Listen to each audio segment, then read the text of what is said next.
Laughter cut through the echo of gunfire from the outdoor rifle range. Maya Rodriguez stood at the threshold of the shoot house medic bag, hanging from her shoulder, 42 pounds of trauma equipment field, surgical supplies and emergency medications. 5'3", 115 pounds, 24 years old. The SEAL team running close-quarter battle drills turned as one automatic weapons lowering sweat, still glistening on their combat uniforms under the California sun. Who called a medic, Petty Officer First Class Derek Stone, 6'1", 210 pounds of solid muscle, earned through 8 years of SEAL operations, laughed loud enough to carry across the training bay. "We haven't shot anyone yet, sweetheart." Ripples of laughter spread through the group. 8 SEALs, every single one towering over her by at least 6 inches, outweighing her by a minimum of 70 pounds. Their gear alone probably weighed more than she did. Maya set the medic bag on the concrete floor with a heavy thump that silenced some of the laughter. Hospital Corpsman 3rd Class Rodriguez, reporting for team integration training. Master Chief Tom Bradford, standing in the corner with a clipboard and the weathered expression of someone who'd seen 30 years of military service, raised an eyebrow. "You're the new doc command said they were sending someone with experience." "I have experience, Master Chief." "How much experience are we talking about?" 18 months Fleet Marine Force, 6 months Advanced Combat Trauma Certification. Derek crossed his arms, biceps straining against his shirt sleeves. 18 months? Kid, I've got boots older than your entire career. He glanced toward the team leader standing near the tactics board. "Sir, with all respect, we can't be babysitting a boot corpsman while we're trying to train for deployment." Lieutenant Commander James Morrison studied Maya with the careful assessment of someone who'd learned to read people in hostile environments. His eyes were calm, but penetrating, the kind that missed nothing. "Chief Bradford, what does her service record say?" Bradford flipped through the papers on his clipboard, reading without much interest. "Standard qualifications, medical certifications all current, combat lifesaver instructor rated, rifle qualification." He stopped, squinting at the page as if the print had suddenly become unclear. "Huh, distinguished expert. That's unusual for a corpsman." Someone in the back, Seaman Jake Turner, another corpsman who'd been vocally disappointed when he didn't get this team assignment, muttered just loud enough to be heard. "Lucky range day. Probably shot it 3 times before she qualified." Maya didn't respond. She stood at parade rest, hands clasped behind her back face, completely neutral. But her eyes tracked everything with the precision of a targeting system: weapon positions, team spacing, exit routes, blind spots, and the room's geometry. The observations were automatic, ingrained, as natural as breathing. Morrison gestured toward the training area, a complex maze of rooms with pop-up targets and ballistic walls. "All right, Rodriguez, you're here to observe the way we operate and learn how this team functions. Stay clear of the firing lanes, don't touch any equipment without permission, and try not to become a casualty yourself. We clear." "Crystal clear, sir." Derek's laugh had an edge to it now, something between amusement and dismissal. "This should be entertaining. Last corpsman we had could at least keep up on a ruck march." The comment hung in the air, a reference to the corpsman they had lost 3 months ago. Petty Officer 2nd Class David Martinez, killed by sniper fire while treating a wounded Marine during a firefight in Syria. His absence was a wound that hadn't healed an empty space in their formation, that nobody wanted filled by someone who couldn't measure up to his memory. Maya understood that, even if they didn't think she did. Grief often manifested as gatekeeping, especially in communities where trust meant survival. She didn't take it personally. She just needed to prove herself worthy of the position, worthy of Martinez's legacy. "Let's run the scenario again." Morrison ordered, his voice cutting through the lingering tension. "House clearing, unknown number of hostiles, potential civilian presence. Rules of engagement are strict positive ID before engaging. Hammer, you're on point. Oz, you've got rear security." The team moved into position with the fluid coordination of people who'd trained together for months. Petty Officer 1st Class Ryan Osborne. Oz, to everyone who knew him, caught Maya's eye for a brief moment and gave her a slight nod. Not quite welcoming, but not hostile either. Recognition of her presence, at least. They flowed through the shoot house like water through pipes, each person covering their sector communication, happening in hand signals and minimal verbal cues. Pop-up targets appeared at intervals, some with weapons, some without. The team's discrimination was flawless, engaging only legitimate threats while holding fire on civilians. Maya watched from her position near the entrance, analyzing their movements with the critical eye of someone who understood tactics beyond medical applications. She noticed the way Derek's stance shifted slightly right when he prepared to fire, compensating for a dominant eye.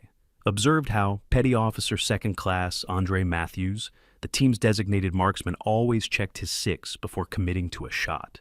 Saw the micro-adjustment in Oz's grip when he transitioned from long gun to sidearm during a malfunction drill.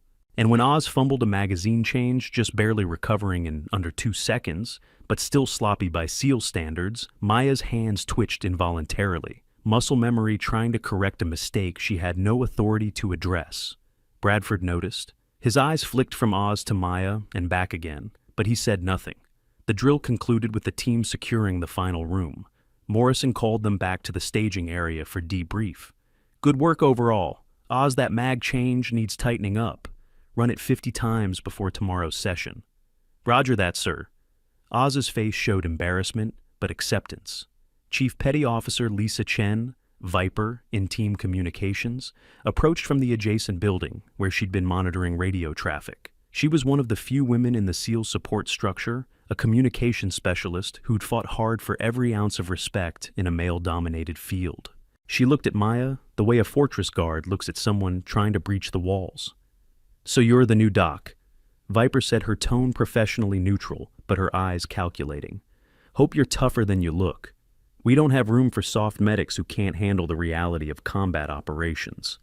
I understand the requirements, Chief, Maya replied, keeping her voice even and respectful. Do you? Because our last corpsman died doing his job. Died trying to save one of ours while taking fire. That's the standard you're being measured against. Not classroom exercises, not sanitized training scenarios. Real combat where the bullets don't care about your feelings. The words were harsh, but Maya heard the grief underneath them. Viper had known Martinez had probably worked closely with him. This wasn't just hazing, it was protection. Protection of the team's integrity. Protection of Martinez's memory, protection against the possibility of caring about someone who might not be capable of surviving what was coming. I'm aware of Petty Officer Martinez's sacrifice, Maya said quietly. I'll do my best to honor his legacy. Viper studied her for a long moment, then nodded once and walked away. Not acceptance, but not outright rejection either. A holding pattern while she gathered more information. Before we continue with what's about to unfold in that shoot house, I need you to understand something crucial. The men laughing at Maya right now have no idea what they're dealing with. None. Zero. In the next 8 minutes, everything they think they know about combat medics is going to get completely demolished. Hover over that subscribe button, don't click yet, because you need to see this transformation happen in real time. When Maya finally picks up that rifle, you'll understand why some people choose to hide their greatest strengths. Hit subscribe now. Morrison gathered the team around a planning table covered with building schematics and tactical overlays. Tomorrow we run a combined exercise tactical movement with integrated casualty care. Rodriguez, you'll be working the medical scenarios while the team continues operations. Questions? Derek raised a hand. Sir, not a question, more of a concern. If she's never trained with us before, how do we know she can keep pace? No offense to Rodriguez, but combat medicine under fire is different from clinic work. None taken, Maya said before Morrison could respond.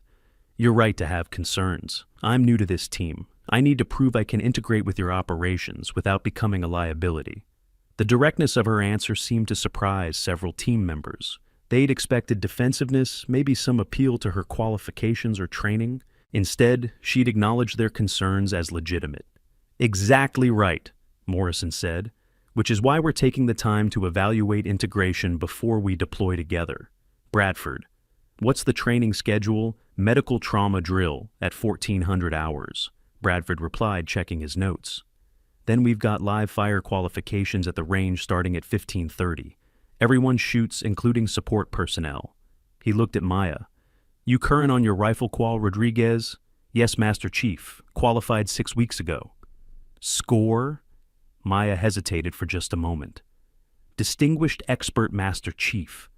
The statement hung in the air like a challenge flag. Distinguished Expert wasn't just passing it, was the highest level of rifle marksmanship qualification in the military, requiring near-perfect accuracy across multiple shooting positions and distances. Most service members never achieved it. Even among combat troops, it was rare. Jake Turner snorted from his position near the back.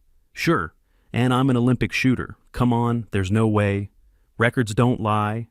Bradford interrupted, still reading from his clipboard. "Says here she's qualified expert or distinguished expert on every weapon system she's been tested on. M4, M9, M16A4. Even the M249 SAW, which is weird for a corpsman." He looked up at Maya.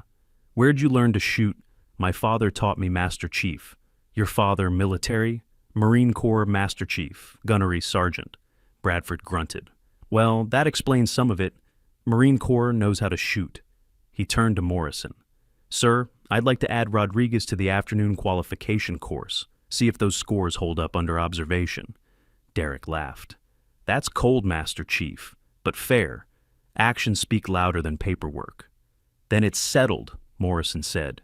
"Medical drill at 1400 range time at 15:30. Everyone participates. Dismissed for chow. Be back here in 30 minutes.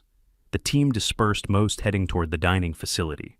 Maya remained behind, checking the contents of her medic bag, inventorying supplies, with the thoroughness of someone who'd learned that missing equipment in training meant missing equipment in combat. Oz lingered near the door, then approached her. "Hey, Rodriguez, don't take the hazing personally. They're just protective of the team slot. Martinez was good people." "I understand, Petty Officer. I'm not offended. Also, that magazine change I messed up earlier. You noticed, didn't you? I saw your hands move." Maya looked up surprised. He'd caught that. "Yes, but you corrected it quickly. Under 2 seconds. That's still within acceptable parameters. But not optimal. No, not optimal, but everyone has off moments. The important thing is recognizing and correcting them." Oz smiled slightly. "You sound like an instructor, not a medic." "I'm whatever the team needs me to be," Maya said simply. After he left, she continued her equipment check, methodically verifying every item. Tourniquets, hemostatic gauze, chest seals, airway adjuncts, IV supplies, emergency medications. Each piece of equipment represented a potential life saved or lost. She treated the inventory with the reverence it deserved. Petty Officer 3rd Class, Marcus Williams. Doc, to distinguish him from the other Williams on base, entered the shoot house from this medical training facility next door. He was the senior corpsman responsible for training a man who'd spent 15 years in the Navy and had strong opinions about what made a good combat medic. "Rodriguez," he said, his tone professionally neutral. "I'm going to be evaluating your performance during the 1400 drill. Fair warning, I've got high standards. Combat trauma isn't about memorizing protocols. It's about making life or death decisions under conditions that would make most people freeze. I understand, Petty Officer. Do you... Because I've seen a lot of young corpsmen come through here thinking they're ready for combat operations. Most of them wash out when they face realistic stress scenarios. The ones who don't wash out sometimes get people killed because they couldn't handle the pressure." He moved closer, voice dropping. "So, I need to know, have you ever treated a real trauma casualty? Not a training mannequin, a real person bleeding out in front of you?" Maya met his eyes steadily. "Yes, Petty Officer. Fleet Marine Force deployment included 6 months at a forward aid station in Syria. I've treated combat casualties." Doc Williams's expression shifted slightly, not quite respect, but recognition that she wasn't completely green. "How many? 47 casualties during my deployment. 39 survived to reach higher echelon care." The numbers spoke for themselves. An 83% survival rate in a combat zone was exceptional for a junior corpsman. Doc Williams' eyebrows rose slightly. "That's better than expected. What was your most challenging case?" Maya remembered without wanting to. The memory was vivid, visceral. Marine Lance Corporal, 19 years old, IED strike. Traumatic amputation of left leg above the knee, shrapnel, wounds to abdomen and chest tension, pneumothorax, class 4, hemorrhagic shock. No medevac available for 45 minutes due to weather. I had to perform a needle decompression control, multiple bleeding sources, and manage fluid resuscitation with limited supplies. Outcome? He survived, lost the leg but kept his life. Last I heard, he was learning to walk with a prosthetic and planning to finish his degree in engineering. Doc Williams was quiet for a moment. "You did good work. That's a save most senior corpsmen would be proud of." He paused. "But this is a SEAL team. The operational tempo is different. The expectations are different. These guys move fast, hit hard, and expect their corpsmen to keep up with full combat load while being ready to provide trauma care at a moment's notice. It's not the same as working an aid station. I know, petty officer. That's why I'm here to learn how this team operates and integrate my medical capabilities with their tactical requirements." "Fair enough. I'll see you at 1400. Bring your A game." After he left, Maya sat on a ballistic barrier and pulled out a protein bar from her cargo pocket. The morning had been exactly what she'd expected, skepticism testing the weight of proving herself against assumptions. She'd known this was coming, had prepared for it mentally and emotionally. What they didn't know, what she hadn't told them, was why she'd chosen this path. Her father, Gunnery Sergeant Carlos "Ghost" Rodriguez, was a Marine Corps legend. Scout sniper, with over 100 confirmed neutralizations across 3 deployments. Instructor at the Marine Corps Scout Sniper School. A man whose reputation preceded him everywhere he went, whose shadow was long enough to eclipse anyone standing near him. Growing up as Ghost's daughter meant living with constant comparison. Every shooting competition she entered, every qualification she achieved, every accomplishment was filtered through the lens of being Ghost's kid. People either expected her to be exceptional because of her genetics, or dismissed her achievements as inherited talent rather than earned skill. By age 18, she'd won 7 national shooting championships in various disciplines. Could field strip and reassemble a rifle blindfolded faster than most Marines, could do it with their eyes open. Had been offered a slot in the Marine Corps Scout Sniper pipeline, a rare opportunity, especially for a female candidate, and she'd turned it down.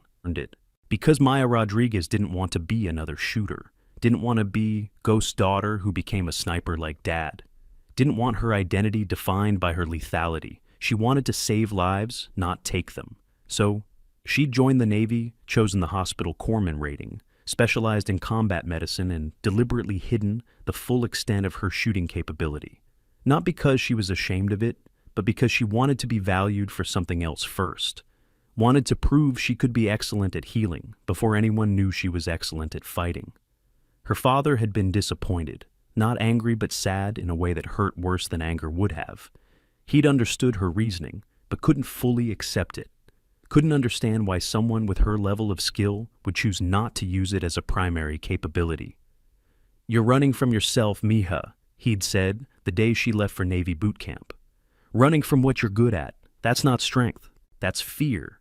I'm not running from anything, Dad. I'm running toward something different, toward being my own person. You can be your own person and still embrace your gifts. My gifts include more than just shooting. They include healing, teaching, leadership. I want to explore those, not just the one thing everyone expects from me." He'd hugged her anyway, told her he loved her, told her to be safe, but she'd seen the weapons fire. Maya entered the scenario with Doc Williams observing, clipboard in hand, stopwatch ready. The mannequin, Casualty, had simulated blast injuries, partial leg amputation, penetrating chest trauma, facial injuries. The kind of complex multi-system trauma that required rapid assessment, priority treatment, and perfect sequencing. Maya's hands moved with practiced precision.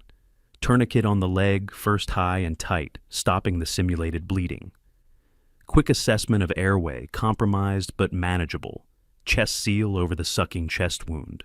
IV access for fluid resuscitation. Communication with simulated medevac, providing accurate casualty report with mechanism of injury. Vital signs and treatment rendered. She worked in silence, no wasted motion, no hesitation. Each step flowed into the next with the fluidity of someone who'd done this hundreds of times. When the drill ended, Doc Williams checked his stopwatch and made notes on his clipboard. "Time," Maya asked. 4 minutes 30 seconds. That's very good. Most corpsmen take 6 to 7 minutes on this scenario. He reviewed his notes. Assessment was perfect. Treatment priorities were correct. Communications were clear and complete. Technical skills were flawless. He looked up. "Where did you train?" "That wasn't just combat trauma course standard. That was advanced." I took additional training during my Fleet Marine Force time, Maya said, removing the bloodied gloves. Worked with Navy trauma surgeons during my off hours, learned advanced techniques.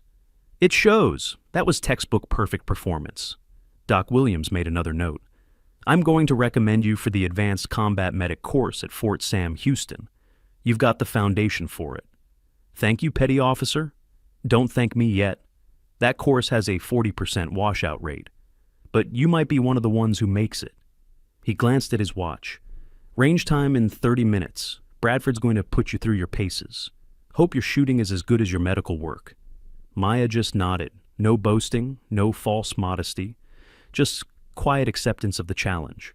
She checked her tactical medical kit one more time, the kind of advanced trauma equipment that represented decades of battlefield medicine evolution. Modern combat medical technology had transformed casualty care with portable ultrasound devices, hemostatic agents, and advanced airway management tools that functioned in the most austere environments imaginable. These weren't hospital supplies adapted for field use. They were purpose-built systems designed for moments when every second counted, and traditional medical infrastructure simply didn't exist. The difference between surviving and dying on the battlefield often came down to having the right medical technology and trained hands equipment that cost less than a single day's hospital stay, but could save lives in minutes when properly employed. The outdoor rifle range sprawled across 500 yards of cleared terrain, 8 shooting lanes marked with numbered posts, an observation tower rising at the rear for range safety oversight. The afternoon sun beat down with typical Southern California intensity heat, shimmering off the ground in visible waves. The SEAL team assembled at the firing line, weapons already drawn from the armory magazines loaded and ready. Maya received her assigned M4 carbine from the Rangemaster, Master Sergeant Frank Stone, a Marine Corps liaison who'd spent 30 years in the infantry and took weapons qualification seriously.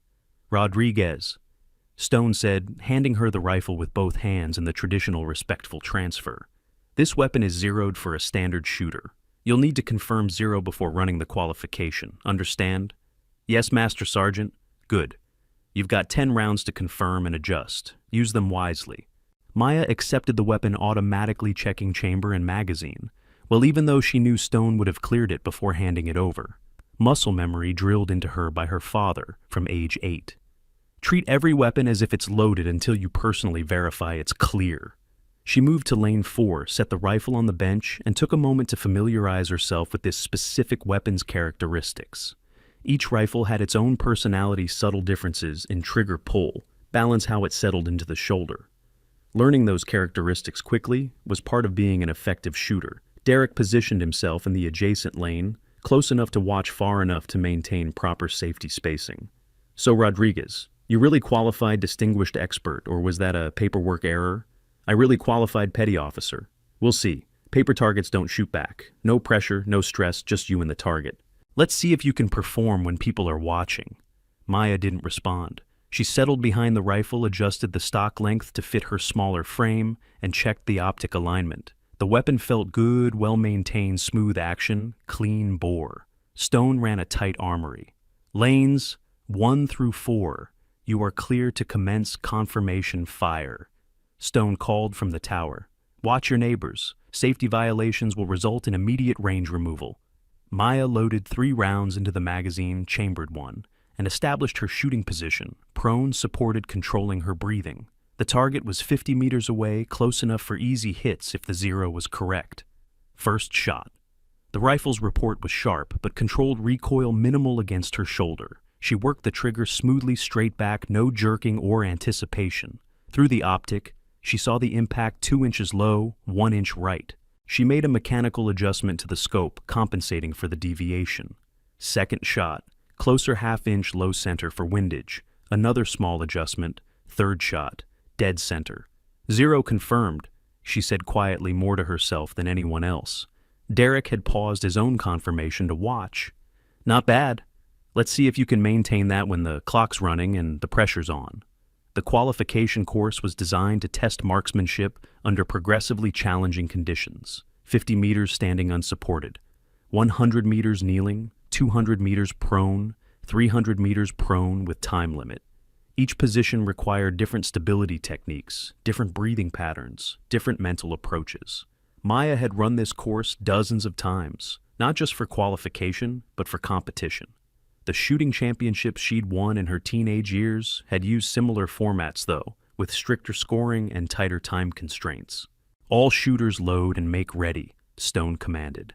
"This is a timed qualification. You'll have 30 seconds per position to engage all targets. Misses will be scored as such. Safety violations will result in disqualification.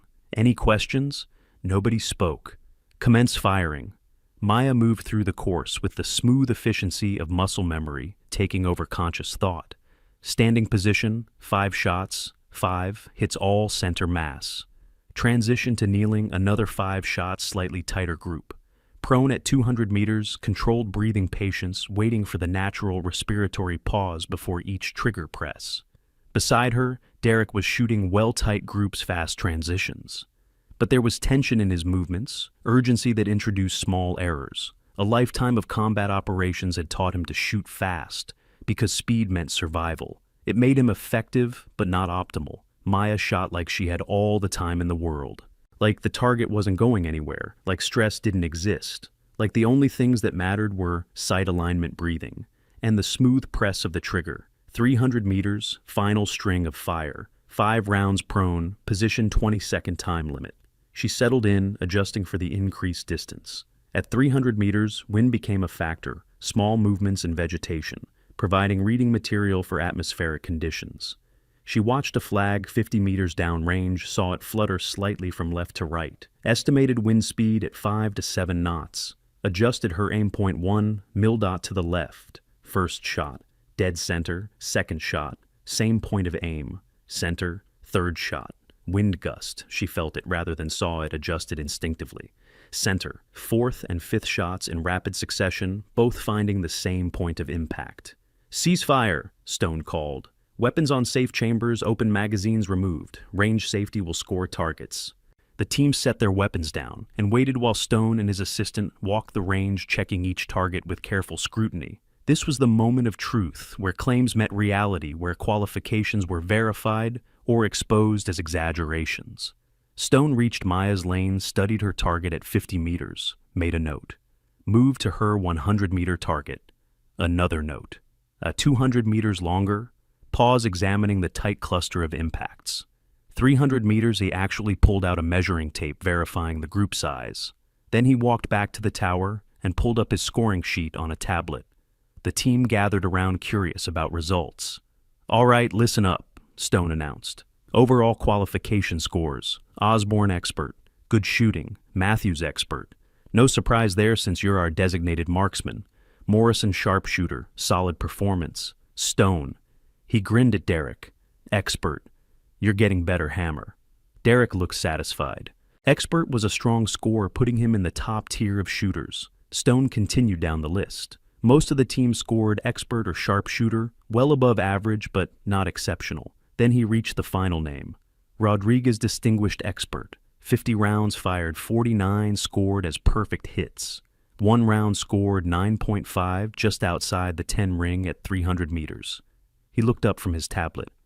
"That's the highest score I've seen on this range in 6 months. And that 300-meter group, 2.3 inches. That's competitive level shooting." Complete silence. Derek stared at his own target, then at Maya's, then back at his own. There's no way." I watched her. She wasn't even trying hard. She was just shooting. "That's what good shooting looks like," Stone said. "No wasted motion, no rushing, perfect fundamentals executed consistently. Rodriguez, where'd you learn to shoot like that?" All eyes turned to Maya. She stood at parade rest, weapon cleared and safe, expression neutral. But there was no hiding anymore. The performance had spoken for itself. "My father taught me, Master Sergeant." "Your father must be one hell of an instructor. What's his background?" Maya hesitated. This was the moment she'd been avoiding, the revelation she'd known would come eventually, but had hoped to delay until after she'd established her medical credibility. "Marine Corps Master Sergeant, Scout Sniper." Gunnery Sergeant Mike Foster. The Marine liaison who'd been observing from the tower straightened suddenly. "Wait, Rodriguez, what's your father's first name?" "Carlos Gunny." Foster's eyes widened. Carlos Rodriguez, Ghost Rodriguez, the Ghost Rodriguez.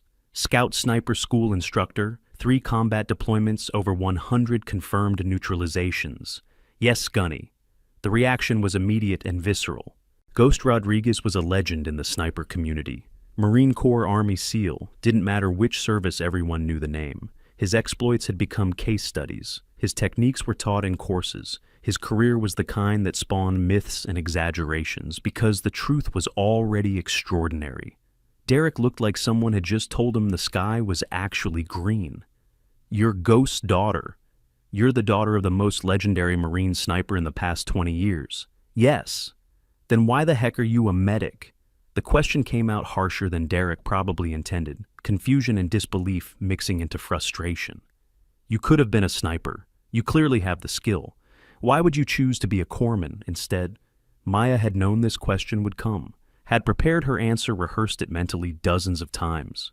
But actually speaking it out loud, explaining to a room full of warriors why she'd chosen healing over fighting, required a different kind of courage than she'd needed on the range. Because I wanted to save lives, not take them, she said quietly. Because being Ghost's daughter meant everything I did was always compared to him, always filtered through his reputation. I wanted to be valued for something else, for something I chose, not something I inherited. Viper Chen, who'd been watching from the side, stepped forward. Her expression had shifted from skepticism to something more complex, recognition perhaps, or understanding. You hid your shooting ability so people would see your medical skills first. Yes, Chief. That's... Viper paused, searching for words. That's actually brilliant and incredibly difficult. Most people would lead with their strength. You led with what you wanted to be known for, not what came easiest. Morrison approached, studying Maya with fresh assessment. So you can shoot at a competitive level. Question is, can you shoot and perform your medical mission under pressure? Because we need a corpsman, not another shooter. We have plenty of people who can engage targets. We have one person responsible for keeping us alive when we get hit. I understand, sir. My primary mission is medical. The shooting is secondary. Is it, though? Derek challenged. Because distinguished expert shooting takes time to develop, takes practice, takes dedication. How do we know you're not just a shooter who moonlights as a medic? Before Maya could respond, Doc Williams spoke up. I can answer that. I evaluated her medical performance this afternoon. She ran a complex trauma scenario in 4 minutes 30 seconds with 0 errors. That's advanced level performance. She's not moonlighting, she's proficient in both skill sets. But Bradford checked his clipboard again, flipping through pages he'd previously skimmed. Says here she's got additional qualifications I didn't notice before. Advanced cardiac life support, tactical combat casualty care instructor, field surgical techniques certification. He looked up. Rodriguez, why didn't you mention any of this? You didn't ask Master Chief. You asked about my experience and my rifle qual. I answered those questions. Fair point. Bradford made several notes on his paperwork. So recommendation is that we run a combined scenario tomorrow, medical casualty drill with live fire stress.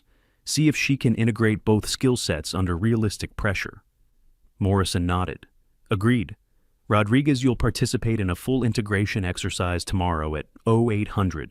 Tactical scenario with medical requirements. Your performance will determine whether you're assigned to this team permanently or sent to a different unit. Clear. Clear, sir. Good. Everyone's dismissed for the day. Debrief at 0700 tomorrow. Get rest. It's going to be a long day. The team dispersed most, heading toward the showers and barracks. But the atmosphere had changed. The easy dismissal of Maya as just a medic had evaporated, replaced by curiosity mixed with caution. She wasn't what they'd expected. That made her either more valuable or more problematic, depending on how well she could prove integration of her skills. Young Seaman Tommy Chen, 19 years old, newest team member, still finding his place in the hierarchy, approached Maya hesitantly. Doc Rodriguez, can I ask you something? Of course, Tommy. That shooting was incredible. I've been trying to improve my marksmanship, but I keep getting stuck at sharpshooter level. Any advice? Maya smiled. Fundamentals. Everyone wants to learn advanced techniques, but most shooting problems come down to inconsistent application of basics. Sight alignment, trigger control, breathing position. Master those completely before worrying about anything else. How do I know if I've mastered them? Can you call your shot? Can you tell the instant the round leaves the barrel where it's going to impact? If yes, you've mastered fundamentals. If no, you need more practice. Tommy nodded thoughtfully. I'll work on that. Thanks, Doc. After he left, Maya sat on a bench near the armory, cleaning her borrowed rifle before returning it. The routine was meditative disassemble, clean each component, inspect for wear, lubricate, reassemble. Her hands moved automatically while her mind processed the day's events. She'd proven her medical competence and her shooting proficiency. But in doing so, she'd also revealed the connection to her father that she'd hoped to keep quiet a while longer. Now the questions would multiply, the comparisons would start, the wondering whether her skills were truly earned or genetically gifted. Deep thoughts. Morrison's voice startled her out of the contemplation. She stood quickly, coming to attention. Just processing the day, sir. At ease, Rodriguez. Morrison sat on the bench beside her, his posture relaxed, but his eyes still evaluating. You're in a difficult position. I recognize that. Sir, you're Ghost Rodriguez's daughter. That's a shadow you can't escape no matter how much you might want to. Every time someone learns your last name and makes the connection, they're going to wonder how much of your skill is inherited versus earned. That's not fair, but it's reality. Maya nodded slowly. Yes, sir. That's why I wanted to establish my medical competence first. So, there would be no question about whether I could do that job, regardless of who my father is. Smart approach. But here's the thing, you're on a SEAL team now. These guys need to know you can integrate both roles. They need to trust that when things go wrong, when someone's bleeding out and hostiles are closing in, you won't freeze trying to decide whether you're a medic or a shooter. You'll be both simultaneously, whatever the situation requires. I understand, sir. Morrison was quiet for a moment, watching her clean the rifle. Why'd you really choose to be a medic, Rodriguez? And I want the whole truth, not the sanitized version you've been giving everyone. Maya considered the question. Morrison had the kind of command presence that invited honesty that made subordinates want to live up to his expectations. She decided to trust him with the complete answer. Because I wanted to prove I'm more than just a killer, sir. Growing up around military shooters, especially elite snipers, you see what that lifestyle does to people. The way it defines them. The way they define themselves by their body, count their longest shot, their most difficult target. My father is exceptional at what he does. But it's also all he is. His entire identity is wrapped up in being Ghost, the legendary sniper. I didn't want that. I wanted to be someone who saved lives, who could look in the mirror and see a healer, not just a weapon. Noble goal. But you're still a weapon, Rodriguez. You just choose when to employ that capability. Yes, sir. But the difference matters. To me, at least. I respect that. Morrison stood. Tomorrow's exercise will test whether you can balance both identities under stress. Get some rest. You're going to need it. After he left, Maya finished cleaning the rifle and returned it to the armory. The sun was setting over the Pacific painting, the sky in shades of orange and purple. Somewhere to the east, her father was probably cleaning his own rifle, thinking about shots he'd made and shots he'd teach tomorrow's students to make. She wondered if he'd heard about her qualification scores yet. The military was a small community, especially at the special operations level. News traveled fast, especially news about someone connected to a legend. Her phone buzzed. Text message from an unknown number. Heard you shot distinguished expert at Coronado. Proud of you, Mija. Call when you can.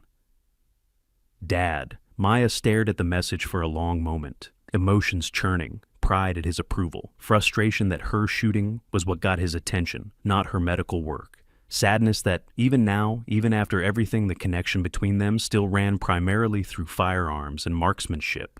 She typed a response, "Thanks, Dad. Talk soon." Then she pocketed the phone and headed for her barracks, trying to quiet the questions that had been haunting her since she'd made her choice to become a corpsman. Could you really separate identity? Could you be a healer who happened to be skilled at violence, or did possessing lethal capability fundamentally change who you were? If you had the ability to take lives with precision and efficiency, did choosing not to employ that ability make you a healer or just a shooter in denial? She didn't have answers, but tomorrow's exercise would force her closer to figuring it out.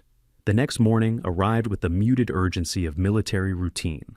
0600 wake up, 0630 breakfast, 0700 team brief. 0800 full tactical scenario, combining combat operations with medical requirements. Maya arrived at the briefing room, carrying both her medic bag and her tactical gear. The dual role made explicit she would be expected to function as both corpsman and combatant, switching between roles as the scenario demanded. The team assembled with the practiced efficiency of people who'd done this hundreds of times. Morrison stood at the front of the room with a tactical map displayed on the screen behind him. Today's scenario, Morrison began, is a high-risk hostage rescue with casualties. Unknown number of hostiles, confirmed civilian presence, potentially complex medical situations. Rodriguez, you'll be integrated with the assault element. Your job is to provide security during movement and medical care when required. Everyone else, you know your roles. Questions. Derek raised a hand. Sir, if Rodriguez is committed to medical care, how do we maintain security with one person down? That's the point of the exercise, Hammer. Learn to work around it. In real operations, casualties happen. Medical care happens. The team has to maintain security and continue the mission while dealing with those realities. This is rehearsal for that. Maya spoke up. Sir, permission to suggest a modification. Morrison looked surprised. Go ahead. If I'm committed to medical care for more than 30 seconds, I'll need someone covering my immediate position. Suggest assigning a security element specifically for medical scenarios. One person whose primary job during casualty treatment is protecting the corpsman and patient. Matthews nodded. That's smart doctrine. We should have been doing that already. Good point, Morrison agreed. Oz, your medical security. Stay with Rodriguez when she's working a casualty. Everyone else maintain your normal sectors. Let's run it. The team moved to the training compound, a series of buildings configured to simulate a hostile environment. Targets were positioned throughout, some representing enemies, some civilians. Somewhere in the maze, Doc Williams had positioned medical mannequins, representing casualties that would need treatment. All elements, you are green light to commence, Morrison called over the radio. Execute, execute, execute. The team flowed into the compound with practiced fluidity. Derek on point Aya in the middle of the formation, with Oz directly behind her. Matthews providing overwatch from a position outside the building. Radio discipline was tight, minimal chatter, maximum efficiency. First room clear, second room had a hostile target. Derek engaged double-tap center mass, threat neutralized. Third room revealed their first casualty, a mannequin configured to simulate blast injuries and hemorrhagic shock. Doc up, Derek called. Maya moved forward, dropping to her knees beside the casualty. Oz positioned himself facing outward, rifle covering the doorway they'd just entered through. The rest of the team continued clearing adjacent rooms, maintaining security while she worked. Assessment, multiple injuries, airway compromised, severe bleeding from leg wound. Maya's hands moved with the practiced efficiency she'd demonstrated in previous drills. Airway secured, tourniquet applied, pressure dressing on chest wound, IV access established, all while maintaining awareness of her surroundings, listening to radio traffic tracking team movement through the building. Casualty stabilized, she reported. Ready to move. They continued through the compound. 2 more rooms, another hostile engagement, then a second casualty, this one with more complex injuries requiring longer treatment time. Maya worked the scenario while Oz maintained security, while Derek and Matthews continued clearing the building. The scenario was designed to stress test their ability to function with one team member committed to medical care. They were adapting well, learning to redistribute security responsibilities to maintain momentum while still providing proper care for casualties. Then the entire dynamic changed. The base alarm shrieked to life, a piercing wail that cut through the training scenario like a blade through flesh. Everyone froze for a split second, trained instincts fighting training discipline. All personnel, all personnel. The PA system blared. Active shooter situation. Building 7. This is not a drill. Repeat. This is not a drill. Active shooter. Building 7. All non-essential personnel execute lockdown protocols. Quick reaction force, respond immediately. Building 7. The administration building. Civilians work there. Contractors support staff people who'd never trained for combat, never expected to face an active threat. Morrison's voice cut through the chaos, calm and authoritative. Exercise terminated. Actual emergency. QRF, kit up and move. Rodriguez, you're with us. We might need medical. The team sprinted toward their vehicles, stripping off exercise equipment and grabbing live ammunition, live weapons, live gear. This wasn't training anymore. This was real. Someone was killing people, and they had minutes, maybe seconds to respond before the body count climbed higher. Maya grabbed her medic bag, checked her sidearm, and ran. The convoy screamed toward Building 7, 3 vehicles moving at speeds that violated every base traffic regulation. But regulations didn't matter when lives were at stake. Through the windshield, Maya could see smoke rising from the administration building, not the thick black smoke of structural fire, but the gray haze of chemical irritants, tear gas, or pepper spray deployed by someone who'd planned this carefully. Morrison's voice crackled through the radio, coordinating with base security and fire response teams. All elements, this is QRF actual. Building 7 is a 4-story structure, approximately 150 personnel on site during business hours. Initial reports indicate single-shooter unknown weapons barricaded on second floor. Multiple casualties confirmed. Security forces are establishing perimeter but cannot approach due to accurate incoming fire. Derek keyed his radio from the lead vehicle. Hammer to actual. What's our rules of engagement? Positive identification, deadly force authorized. Priority 1 is stopping the threat. Priority 2 is casualty evacuation. Building is not clear. Assume multiple civilians still inside. Maya felt her heart rate accelerate, adrenaline flooding her system in the familiar pre-combat surge. But her hands remained steady on her medic bag. Training and experience had taught her to channel the chemical rush into heightened awareness rather than panic. Fear was information. Stress was fuel. Both could be controlled if you didn't let them control you. They arrived at the scene to organized chaos. Security forces had established a perimeter 50 meters from the building, personnel taking cover behind vehicles and concrete barriers. Base fire department staged their ambulances behind the security line, ready to receive casualties but unable to approach while incoming fire continued. A security sergeant face, flushed voice, tight with stress, jogged toward Morrison. "Sir, we've got 3 confirmed casualties outside the building. Wounded trying to evacuate when shooter engaged them from second-floor windows. 1 more inside the lobby, critical condition. We can't reach any of them without exposing our people to sniper fire." Morrison scanned the building with tactical eyes, assessing angles and approaches. "Weapons? Rifle, sir. Unknown make and model, but accurate. Put rounds within inches of my position when I tried to approach the nearest casualty. This isn't some random lunatic with a handgun. Shooter has training." Maya's medical instinct immediately shifted to triage mode. 3 casualties outside, plus 1 critical inside, meant at least 4 people needing immediate care. Time was the enemy. Now golden hour for trauma meant getting patients to surgical intervention within 60 minutes of injury. Every minute of delay reduced survival probability. "Sir," she said to Morrison, "permission to move to the casualties. They need medical attention now." Morrison looked at her, then at the building, calculating risk versus necessity. "Negative. Too exposed. We need to suppress the shooter first." "People are dying, sir. Every minute we wait is a minute I'm not sending my corpsmen into a kill zone." Morrison's voice was firm, but not unkind.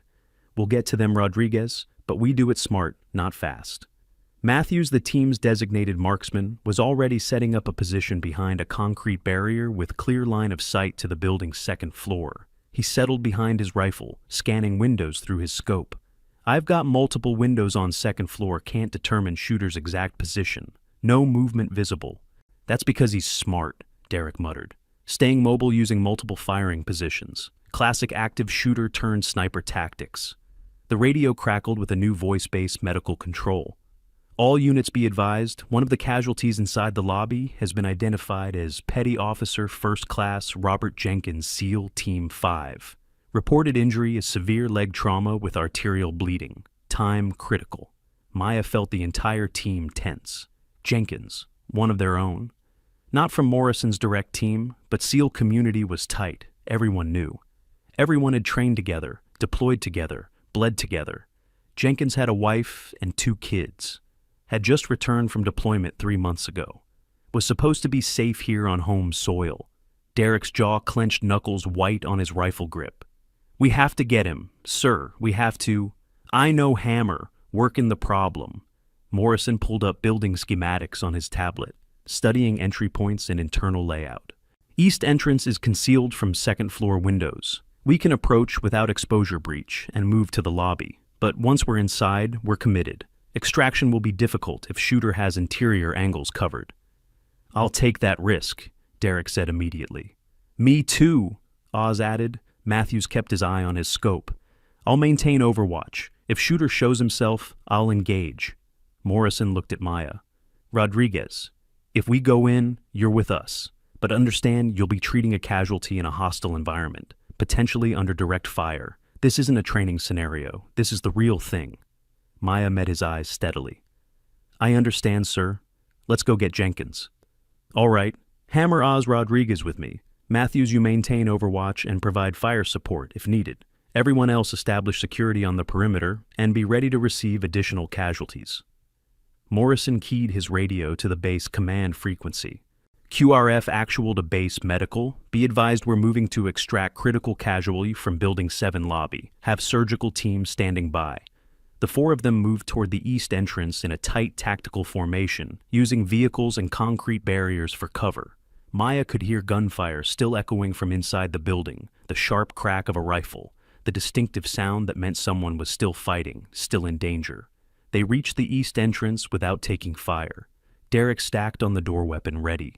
Oz behind him, Maya third in the formation, with Morrison bringing up the rear. Standard entry procedure trained and rehearsed countless times.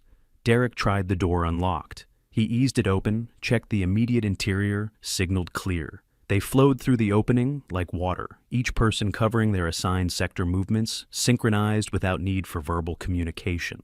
The lobby was visible through an interior doorway 50 feet ahead. Maya could see Jenkins from here unconscious, or nearly so lying in a spreading pool of blood near the security desk. The wound was obviously to his leg-thigh area, probably femoral artery involvement, given the volume of blood loss. Minutes left, maybe less. Contact left, Oz hissed. Movement on the stairwell. Shooter, repositioning, carrying what looked like an AR platform rifle with optics. The figure wore body armor, and tactical gear moved with the practiced efficiency of someone with military training.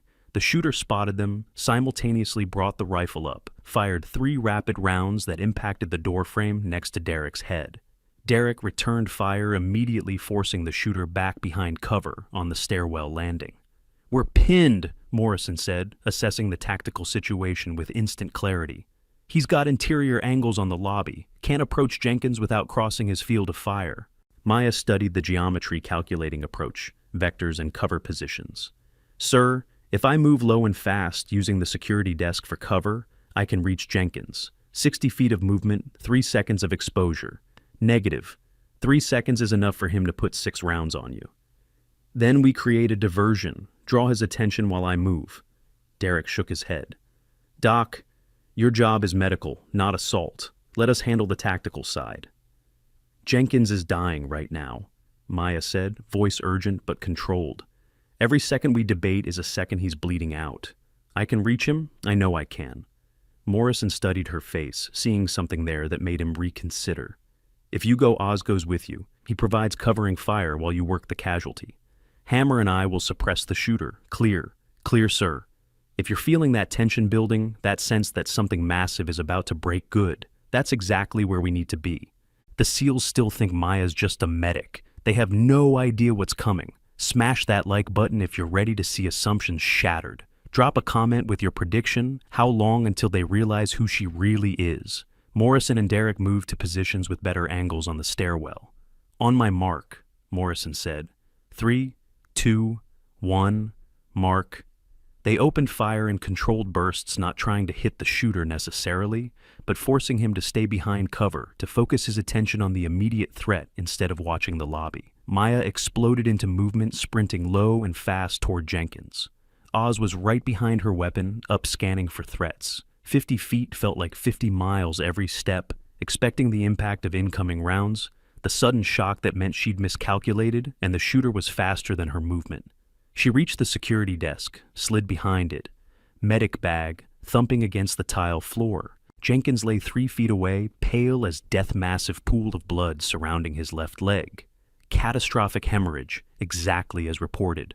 Golden hour was almost expired, minutes left to save him, if she could get the bleeding stopped. Maya moved to him immediately, hands already reaching for a tourniquet from her medic bag. The wound was high on the thigh, too high for the tourniquet to be effective on the leg itself. She'd need to apply it to the groin, to the junction between leg and pelvis, where the femoral artery could be compressed against bone. "Jenkins, can you hear me?" No response. He was unconscious from blood loss. Shock settling in body, shutting down non-essential functions to preserve core temperature and vital organ perfusion. She positioned the tourniquet, started tightening. The shooter, realizing someone had moved into the lobby, shifted fire toward her position. Rounds impacted the security desk, punching through the cheap pressed wood construction, showering Maya with splinters and dust. Oz returned fire, forcing the shooter back momentarily. "Doc, work fast. I can't keep him suppressed forever." Maya worked with hands that never trembled even as bullets struck closer to her position. Tourniquet tight, bleeding, slowing. IV access next. Large bore catheter in the arm, fluids running to combat shock. Airway assessment compromised, but maintainable. Chest wounds none visible. Abdomen unclear, would need ultrasound to rule out internal bleeding. More gunfire. Closer now. The shooter was adapting, finding angles that let him engage Oz's position while still threatening Maya. Morrison's voice over the radio, urgent. "Rodriguez, we need to extract. Shooter's repositioning for a better angle, 60 seconds before he's got you cold. I need 2 minutes to stabilize him enough for movement." "You don't have 2 minutes. Then buy me time." Maya didn't look up from her work, hands moving with practiced efficiency despite the chaos around her. Chest seal over a wound she'd missed on first assessment. Pelvic binder to stabilize potential fractures. Every intervention buying Jenkins a few more percentage points of survival probability. The shooter found his new position. Rounds started impacting around Maya with alarming accuracy. Not random spray, but aimed fire from someone who understood how to lead a moving target, how to anticipate behavior, how to place rounds where they'd eventually intersect with a person's likely position. This wasn't some deranged civilian. This was someone with combat training, possibly military background, someone who understood tactics and marksmanship at a level that made him extremely dangerous. "I'm out," Oz called, dropping his empty magazine and reaching for a fresh one. "Reloading." That 3-second window was all the shooter needed. He emerged from cover rifle, tracking toward Maya's position with practiced smoothness. She saw him in her peripheral vision, saw the weapon coming to bear, calculated in a fraction of a second that she had no time to reach her own sidearm, no time to take cover, no time to do anything except die. But then training took over, training that went deeper than her medical education, older than her Navy service, fundamental to who she was at the most basic level. Maya's hand released, Jenkins dropped the medical supplies, moved to her holstered sidearm, with the fluid speed of 10,000 practice draws. Muscle memory from competitive shooting, from growing up at ranges from a childhood spent, learning that survival sometimes meant being faster than the threat. She drew acquired sight picture, pressed the trigger, all in a motion, so smooth it seemed like a single action rather than a sequence of steps. The 9mm round left her pistol traveling at approximately 1,100 feet per second, covering the 75 feet to the shooter in roughly 0.06 seconds. It struck him center mass just below the sternum, angled upward through the diaphragm. Body armor stopped the penetration, but not the kinetic energy transfer enough force to drive the air from his lungs and knock him backward. He stumbled, tried to bring his rifle back up. Maya fired again, same point of aim, same devastating impact. The shooter dropped his rifle, slumped against the stairwell railing, hands going to his chest. Silence crashed over the lobby like a physical force. The shooting stopped. The threat was neutralized. Maya immediately holstered her weapon and returned to Jenkins' hands, resuming their medical work as if the shooting had been nothing more than a brief interruption. "Patient stabilized enough for movement. Need litter team and immediate medevac." Morrison emerged from cover, staring at Maya like he'd never seen her before. Derek followed, weapon up, checking the downed shooter. Oz just stood there, mouth open, trying to process what he'd just witnessed. Did she just... Derek trailed off, looking at the shooter, at Maya, back at the shooter. That was a combat draw. That was a competition-level draw on fire. from concealment, under stress, at 75 feet. Morrison moved to the stairwell, verified the shooter was no longer a threat, then returned to Maya. Rodriguez, that shot. Not now, sir. Jenkins needs surgical intervention immediately. Can we get him to the ambulance? The radio crackled. QRF. Actual, this is Overwatch. Confirm shooter down. Building secure. Affirmative, Morrison replied, still staring at Maya. Shooter neutralized by... He paused, searching for words. By our corpsman. Building is secure. Bring in medical. Within minutes, the lobby flooded with personnel. Paramedics taking over Jenkins's care, transferring him to a backboard, and then to the waiting ambulance. Base security entering to secure the scene and begin investigation. Fire department checking for additional casualties. Maya stood covered in Jenkins' blood and began methodically cleaning and restocking her medic bag, hands steady, breathing controlled, face calm, as if she hadn't just made a shot that most combat veterans couldn't replicate under ideal conditions, let alone while treating a critical casualty under active fire. Derek approached slowly like he was approaching something dangerous that might bolt if startled. Doc, that shooting, where did you learn to shoot like that? My father taught me petty officer. That's not just learning to shoot. That's elite-level training. That's thousands of hours of practice. That's... He stopped, pieces clicking together in his mind. You're not just Ghost's daughter. You were trained by Ghost. As in personally trained. As in probably trained from childhood. Maya didn't deny it. Didn't confirm it either. Just continued her methodical equipment check. Viper Chin had arrived with the security team. She'd seen the aftermath, heard the radio traffic, was now staring at Maya, with an expression somewhere between awe and disbelief. A corpsman just engaged and neutralized an active shooter with a pistol, a female corpsman, while simultaneously treating a critical casualty. This is... I don't even have words. Let's focus on securing the scene, Morrison said, clearly trying to process the same questions everyone else was wrestling with. Rodriguez, you'll need to give a statement to security, probably to NCIS as well. This was a justified shooting, no question, but protocol requires investigation. Understood, sir. Master Chief Bradford arrived, having heard the outcome over the radio. He looked at the scene, at the blood, at Maya, standing there calm, as if this was just another day at the office. Rodriguez, I need to see your complete service record, not the summary, the full package. Because I'm starting to think there's a lot more to your background than you've disclosed. Yes, Master Chief, my full file is available through Personnel Command. Some sections are restricted, but you have clearance to access them. Bradford pulled out his tablet, began pulling up records with the kind of focused intensity that meant he was done accepting surface-level information. His eyes widened as he read. Multiple national shooting championships, competitive circuit for 6 years, top-ranked junior shooter in 3 disciplines. He scrolled further. Offered Marine Scout Sniper Pipeline at 18. Declined. Chose Hospital Corpsman rating instead. He looked up. Why? Maya had known this question would come eventually, had prepared her answer. But speaking it out loud in front of people she needed to respect her as a medic first and foremost, required courage that had nothing to do with facing gunfire. Because I didn't want to be just a shooter, Master Chief. I wanted to be something more, something different from what everyone expected. Before Bradford could respond, Hospital Corpsman First Class. Sarah Kim, the senior medic who had been mentoring Maya, arrived and went straight to her. Are you injured? Are you okay? I'm fine, Chief. Not hit. Sarah looked at Maya's blood-covered uniform, at her calm demeanor, at the scene of violence and medical chaos. You saved Jenkins, treated him under fire, and neutralized the threat. That's beyond anything I've seen a corpsman do. I did what was necessary, what the situation required. No, Sarah shook her head. Most corpsmen, including me, couldn't have done what you just did. The medical treatment alone under that pressure is remarkable. But to also engage the shooter, that's integration of skills, at a level I didn't think was possible.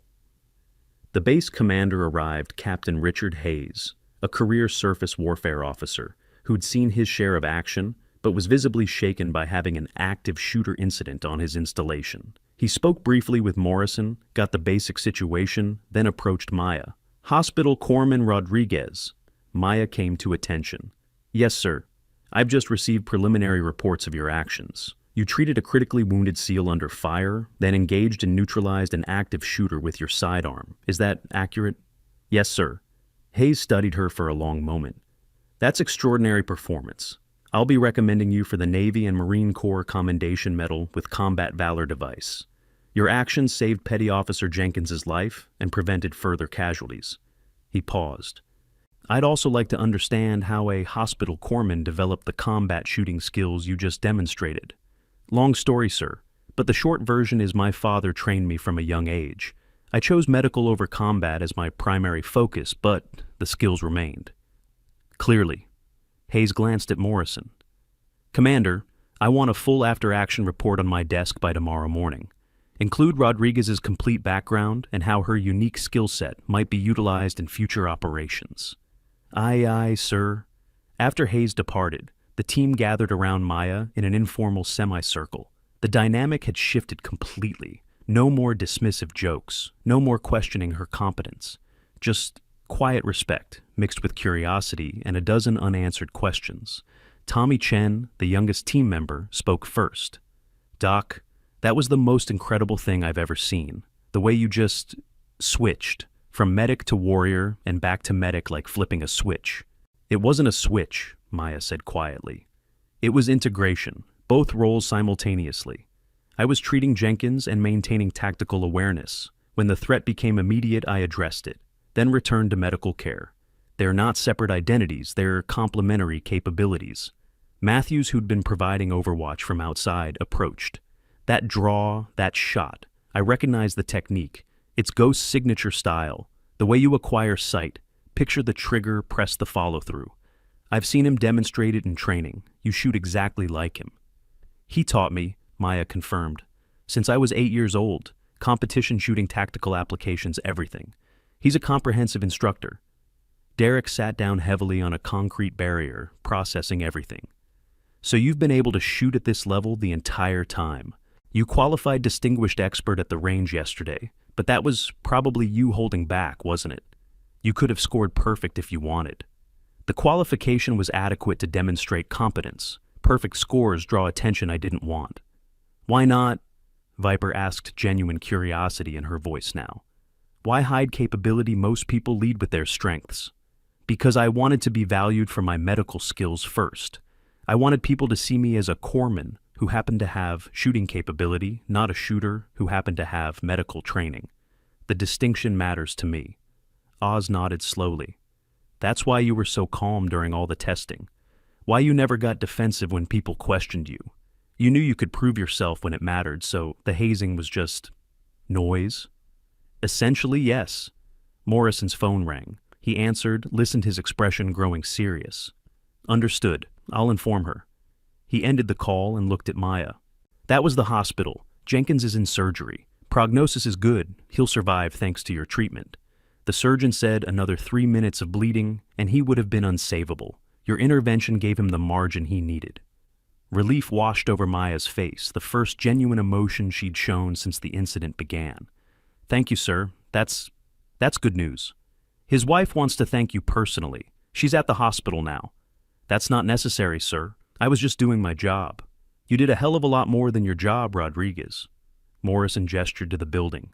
This entire situation, the medical treatment, the tactical assessment, the threat elimination, you operated at a level that most people train their entire careers to achieve. And you did it while everyone was underestimating you. Master Chief Bradford mentioned something that made several people shift uncomfortably specialized insurance for naval special warfare personnel.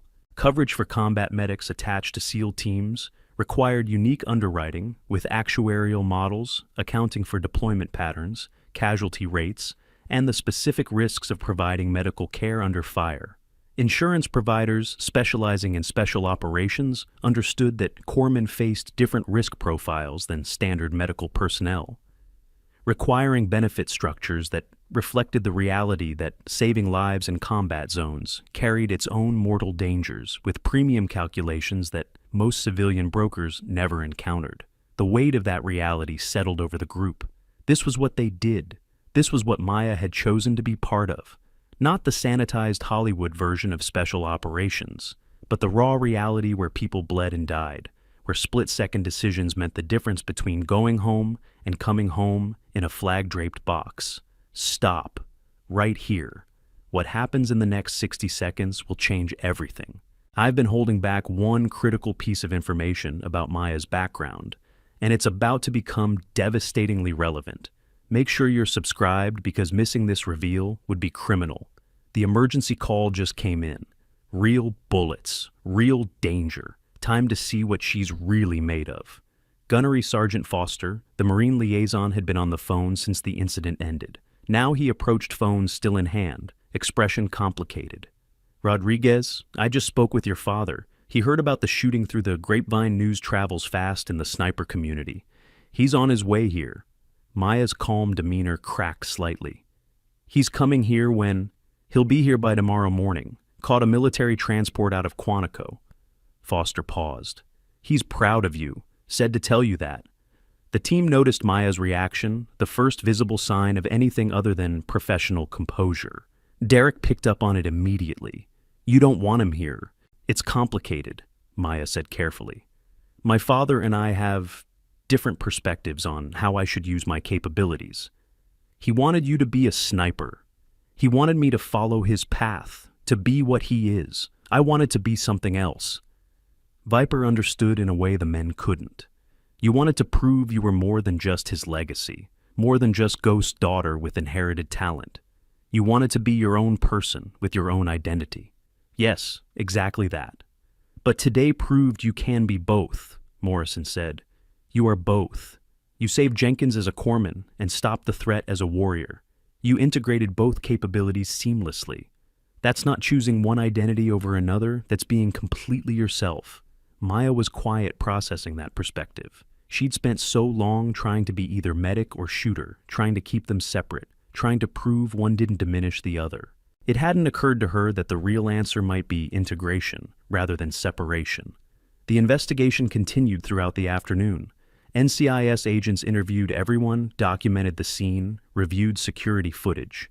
The shooter, a former military member with PTSD who'd fixated on the base as a target, had been taken to the hospital under guard. He would survive to face charges thanks to body armor that had stopped Maya's rounds from being lethal. By evening, the team gathered in their team room for informal debrief. This wasn't official, just warriors processing a traumatic event together the way teams had done for thousands of years. Derek was the first to speak. I owe Maya an apology. Actually, I owe her about 100 apologies. I questioned her competence, dismissed her as just a medic, made assumptions based on her size and her gender and her age. And today she proved she's more capable than most of the people in this room. Agreed, Oz said. When I saw her draw and fire, when I saw that shot placement, I realized I'd completely misjudged her. She's not just competent, she's elite level in both medical and combat skills. Viper added, I was protecting territory, protecting my own position as a woman in this community by keeping other women out. That was wrong. Maya's not a threat to my credibility. She's an example of what's possible. I should have been supporting her, not testing her. Doc Williams spoke next. I questioned whether she could handle combat trauma under stress. Today she proved she can handle things I couldn't handle. That medical treatment under fire was textbook perfect while simultaneously maintaining tactical awareness, good enough to eliminate a threat. That's integration at a level I've never seen. Jake Turner, the jealous corpsman who'd spread rumors, looked uncomfortable. I said things, bad things, about nepotism and favoritism. I was wrong. She earned her position 10 times over. I'm sorry. Master Chief Bradford set down his coffee. Rodriguez, I need to ask you something, and I need a straight answer. If we deploy as a team, if we go into combat together, can you maintain this level of integration? Can you be both corpsman and combatant when the situation requires it? Maya considered the question carefully. Yes, Master Chief, but I need the team to understand something medical is my primary mission, always. I'll engage threats when necessary to protect my patient or protect the team. But I'm not an assaulter who happens to have medical training. I'm a corpsman with advanced combat skills. The distinction matters for how I'm employed. Fair enough, Bradford said. We need to build doctrine around that. Figure out how to integrate someone with your unique skill set into tactical operations without misusing you. Morrison stood. That's exactly what we'll do. Rodriguez has demonstrated capabilities that are honestly unprecedented. Most medics can treat casualties. Most shooters can engage threats. She can do both simultaneously. That's a force multiplier we need to learn how to employ effectively. Matthews raised a hand. Question for Maya. That shot you made today, 75 feet moving target from concealment under stress after treating a casualty? What's the longest shot you've ever made? Maya hesitated.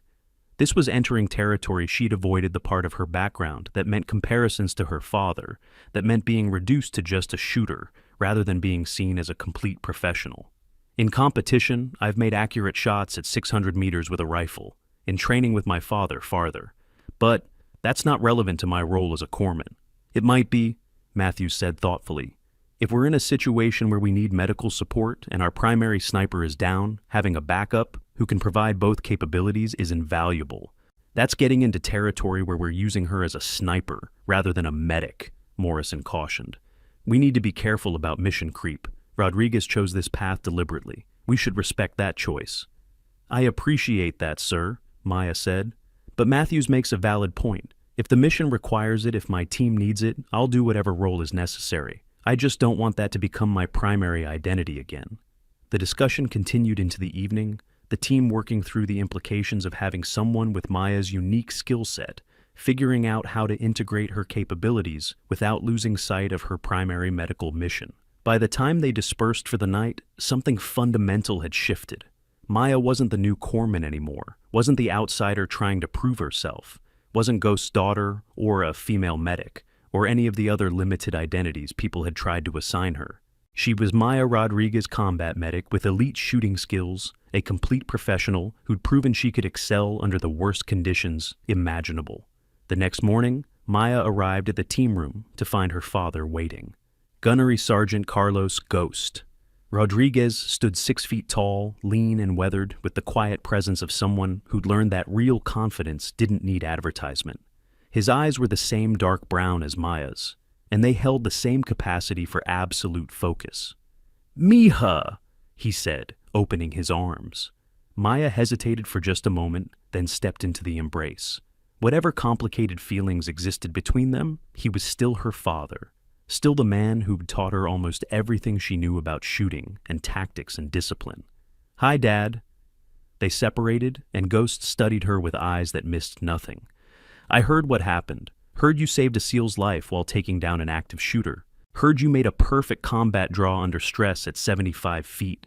Heard you did all of it while everyone thought you were just a medic. I am just a medic, Dad. That's what I chose to be. No, mija. You're not just anything. You're a medic who's also an elite shooter. You're both. You always have been both. You were just afraid to embrace that because you thought it meant becoming me." Maya felt something crack inside her chest. A wall she'd been building for 6 years, a separation she'd been maintaining to preserve her identity. "I didn't want to be your shadow. Didn't want everything I did to be compared to you. I know, and I pushed you toward shooting because I was proud of your talent, proud of what we'd built together. I didn't understand that you needed to find your own path." Ghost smiled sadly. "You did find it. You became something I never thought to become: a warrior who heals. A protector who saves lives instead of taking them. That's not less than what I am. It's more." The team who'd gathered to meet Ghost watched the exchange with quiet respect. This was a private moment made public by necessity, a father and daughter working through years of complicated emotions in front of an audience. "I'm proud of you," Ghost continued. "Not because you can shoot like me, and not because you used those skills yesterday. I'm proud because you chose to be a healer first. Because when you finally did use your combat skills, it was in service of saving a life, not taking one. That takes more courage than anything I've ever done." Maya's eyes glistened. "I thought you'd be disappointed I didn't become a sniper. I was at first, but that was my ego, not wisdom. You made the right choice for who you are. And yesterday proved you didn't lose those skills by choosing a different primary focus. You integrated them. That's the genius of what you've done. You didn't choose between warrior and healer. You became both fully." He turned to Morrison. "Commander, I came here to thank you and your team for accepting my daughter, for giving her the opportunity to prove herself on her own terms, and to offer any assistance you might need in integrating someone with her unique capabilities. Morrison shook Ghost's hand. Gunny, your daughter, has already revolutionized how we think about combat medicine. She's proven that corpsmen can be full tactical participants, not just medical support. We're still figuring out the doctrine, but she's leading that development. Good, because she's always been a leader even when she didn't realize it. Ghost pulled a challenge coin from his pocket. Marine Scout sniper weathered from years of carry. Mija, I want you to have this. Not because I want you to be a sniper, but because it represents what I value most: precision, patience, discipline, and the courage to take the hard shot. You demonstrated all of that yesterday in medical terms and combat terms. You've earned this more than most Marines I've given it to. He pressed the coin into her hand, and Maya felt the weight of it, literal and metaphorical. Her father's blessing not to follow his path, but to walk her own. Thank you, Dad. Thank you, Mija, for teaching me that there are many ways to be a warrior. Yours might be the most important. Over the next few days, the base processed the aftermath of the active shooter incident. Jenkins recovered from surgery and returned to light duty. The shooter faced charges and psychiatric evaluation. The investigation concluded that Maya's use of force had been completely justified and tactically sound. But the bigger impact was cultural. Word spread through the special operations community about the corpsman who'd saved a life and stopped a threat simultaneously. Female service members reached out to thank Maya for representation. Medical personnel requested to train with her to learn her integration approach. SEAL teams started asking whether their corpsmen could develop similar capabilities. Maya found herself at the center of a shift in how combat medicine was viewed, not as support, but as a full tactical capability with unique skills that could be force multipliers when employed correctly. Commander Patricia Hayes, the base executive officer, summoned Maya to her office 1 week after the incident. Morrison accompanied her, unsure what the summons meant. Hayes's office was professional, but sparse a career officer who valued function over decoration. She gestured for them to sit, then opened a classified folder. Hospital Corpsman Rodriguez. I've been reviewing your performance over the past 2 weeks. Medical evaluations, tactical assessments, the active shooter incident, and feedback from your team. The picture that emerges is of someone with capabilities we don't normally see integrated in a single individual. Thank you, ma'am. It's not just a compliment. It's an opportunity. Hayes slid the folder across the desk. Special Operations Command is forming a specialized task force for high-risk operations, requiring both advanced medical capability and combat proficiency. Humanitarian missions in hostile territories. Hostage rescues with casualty complications. Scenarios where traditional separation of medical and combat roles isn't feasible. Maya opened the folder, began reading. The mission profiles were exactly what Hayes described: complex scenarios requiring seamless integration of medical and tactical capabilities. They've requested you specifically, Hayes continued. Your performance has generated significant interest at the command level. This would be a voluntary assignment, high risk, but potentially high impact. You'd be working with an elite team developing doctrine for this type of integrated operations. Morrison leaned forward. Ma'am, with respect, Rodriguez is assigned to my team. We've just integrated her, just learned how to employ her capabilities. Taking her now would be her choice, Hayes interrupted gently. Commander, I understand your concerns, but this opportunity is potentially historic. Rodriguez could shape the future of combat medicine for special operations. Maya studied the mission profile.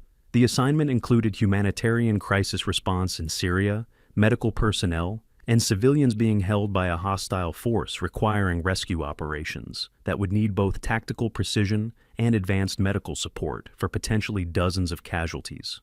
One detail caught her attention. The intelligence report indicated that among the hostages were several doctors and nurses who'd been providing care to civilians under duress, medical professionals forced to work at gunpoint, threatened with violence if they didn't comply.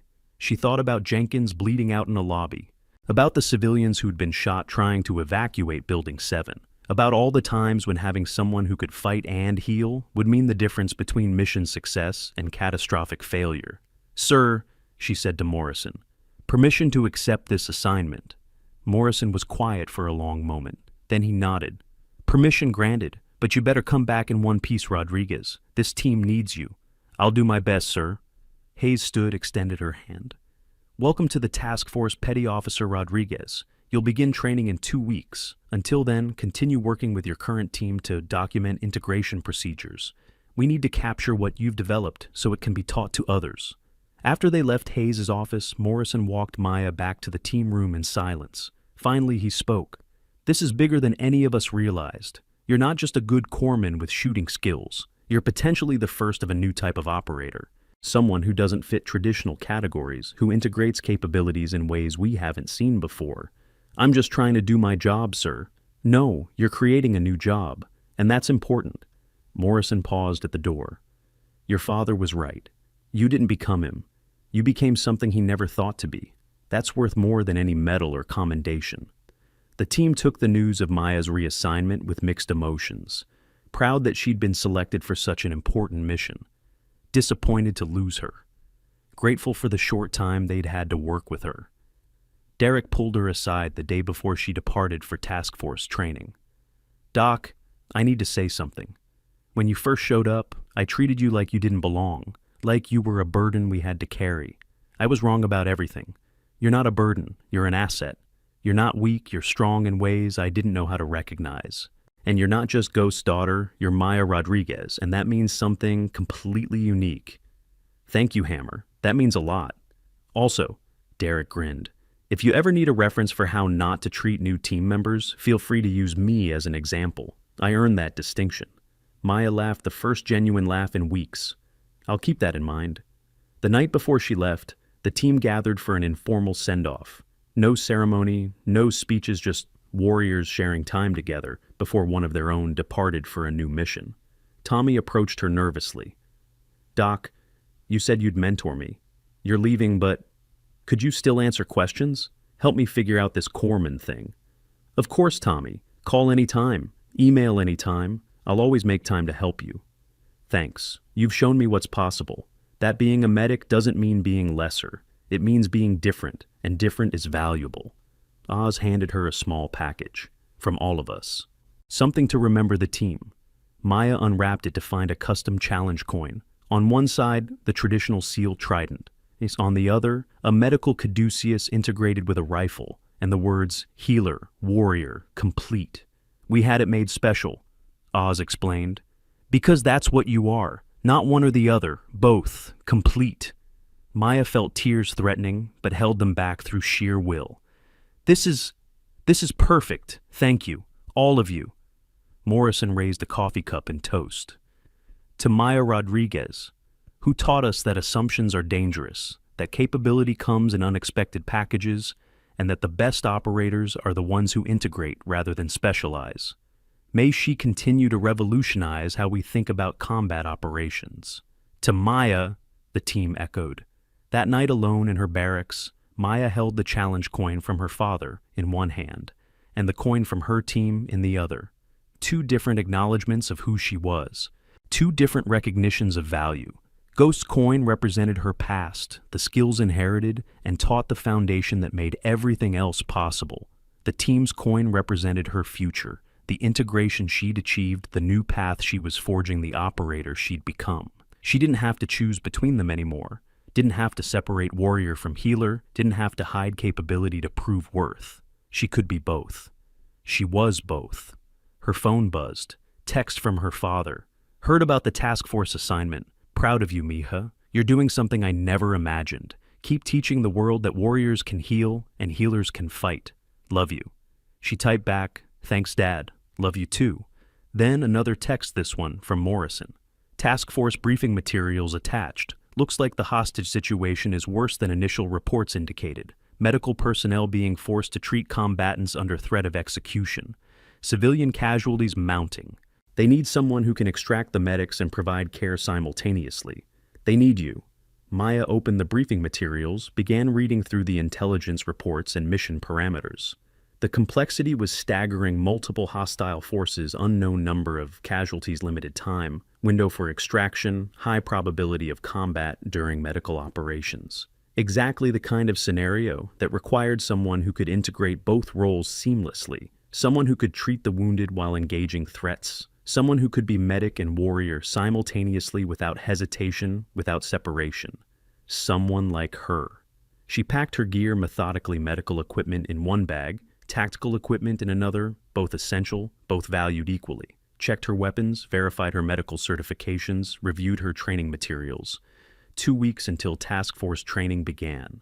2 weeks to prepare mentally and physically for the mission that would define whether her approach to integration could scale beyond individual performance to operational doctrine.